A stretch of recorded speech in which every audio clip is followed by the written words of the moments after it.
Kimberley has a fantastic history, and it's all based on the discovery of diamonds in what is now known as the city of Kimberley in 1869.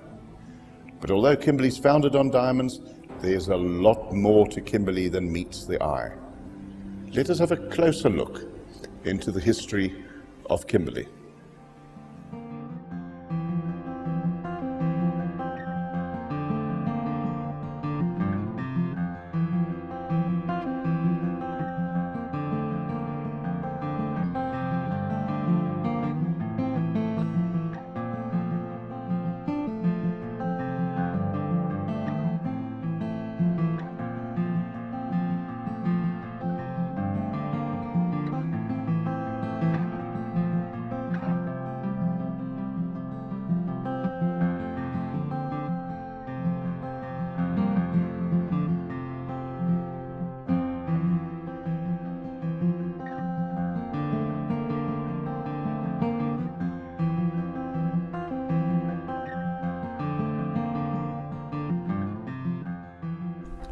After the passing of many moons, and when there was a great sorrow in the land, a spirit pitying the wants and difficulties of mankind descended from heaven with a huge basket filled with diamonds.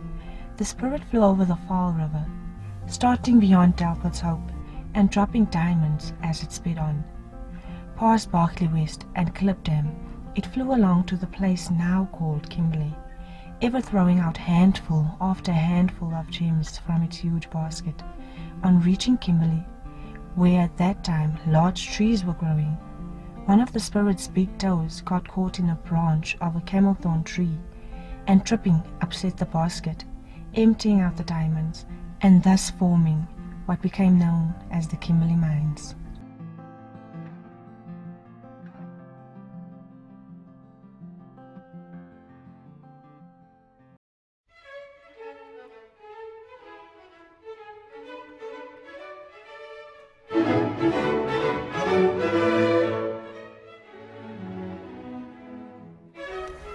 There are many myths and legends of the city of Kimberley. Some are true and some are false. Let's examine some of them.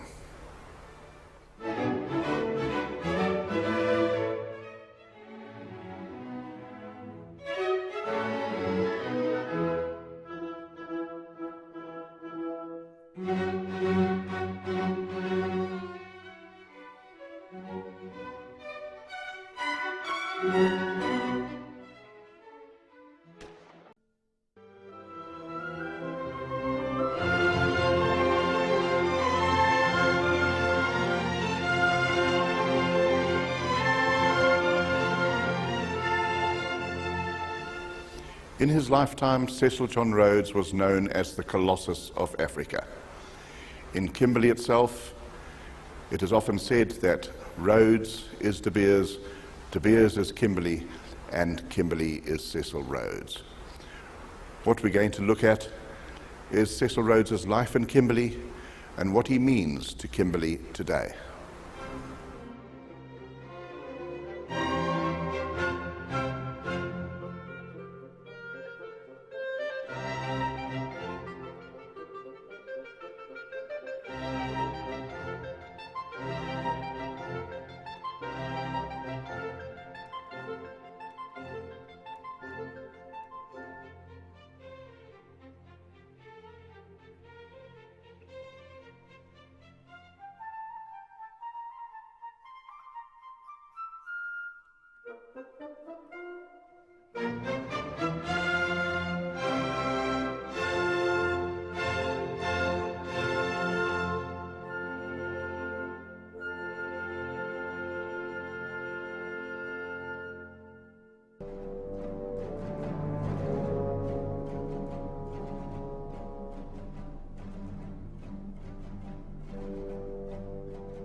The Anglo-Boer War of 1899 to 1902 is Southern Africa's biggest conflict, and the Battle of Marcusfontein, which took place from the 10th of December of 1899 until the 12th of December the same year, is considered by many to be one of the greatest battles during that conflict.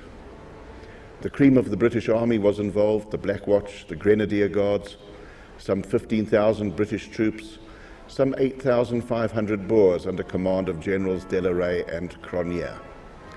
That three-day battle, which began with a bombardment on the 10th and ended with the British withdrawal on the 12th, had many actions of bravery, tragedy, glory. What did happen during that 3 days?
Kimberley is quite probably the most haunted of all towns or cities in South Africa, with more than 150 houses or buildings having ghostly apparitions or sightings.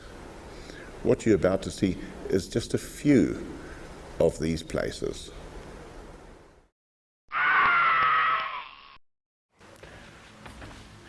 It's actually here in the ladies' toilet itself where the ghost in fact operates from. Wait, something moved. In here.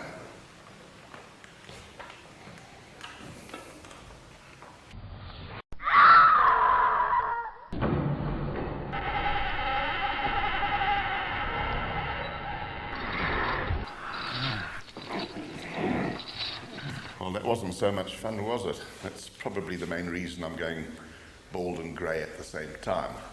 Well, now it's off to the Gladstone Cemetery and the grave of Frankenstein.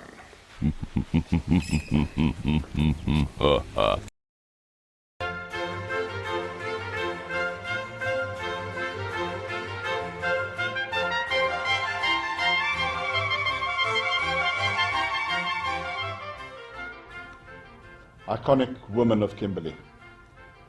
Now, history of Kimberley, particularly the early history of Kimberley, it's the man. It really was a man's world, and has been up until a few decades ago. So it was very difficult to find so many iconic women. But those few that we are going to show you in what follows are really remarkable people, because they've come through this manpower to feature quite highly in literally a man's world. So here we see a few of the iconic women of Kimberley.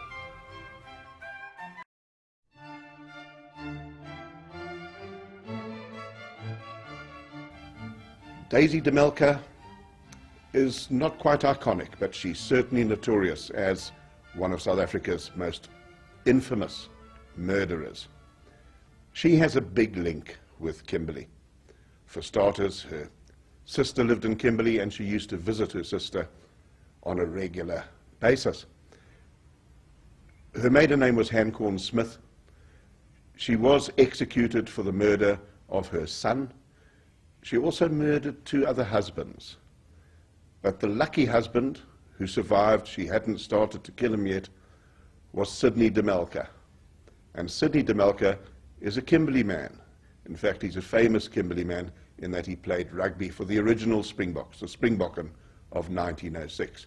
Well, he survived, so it's quite sad that his surname is remembered as Daisy's surname, because whenever anybody mentions de Melker, people say Daisy.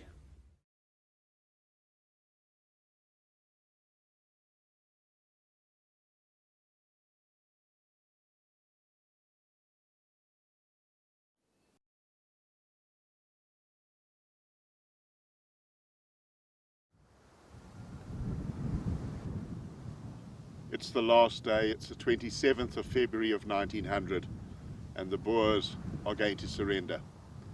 But to go back to a day or two before, the Boers have had a conference, a meeting, and they have decided to surrender on the 28th of February, not the 27th, because the 27th is a public holiday in the Transvaal Republic, Majuba Day, their great victory over the British in 1881.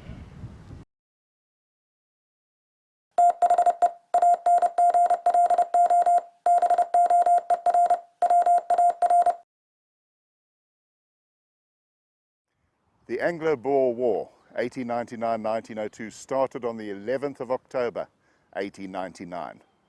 And the siege of Kimberley, one of the three big sieges of that war, started on the 14th of October. Now, this fine building was the Kimberley Sanatorium. It's now the McGregor Museum, but the Kimberley Sanatorium was owned by De Beers Consolidated Mines. And of course, De Beers is Cecil Rhodes. And Cecil Rhodes is very much part of the siege of Kimberley. It was the arrival of Lieutenant Colonel Robert George Kekovich, the commanding officer of the Loyal North Lancashire Regiment, and he arrived on the 13th of September, 1899. A week later, 4 companies would arrive, roughly 400 men. They would be the main bolster of the defence of Kimberley, these 400 men of the Loyal North Lancashire Regiment. Licensed to serve people in transit in 1880, it is reputed to be the first drive-in pub in South Africa. It is believed that Cecil John Rhodes regularly took refreshment here as he rode between the Kimberley and Beaconsfield mines. Include the sanatorium, Dunluce, St. Cyprian's Cathedral, the Memorial Road Synagogue, and the Kimberley Boys and Girls High School buildings.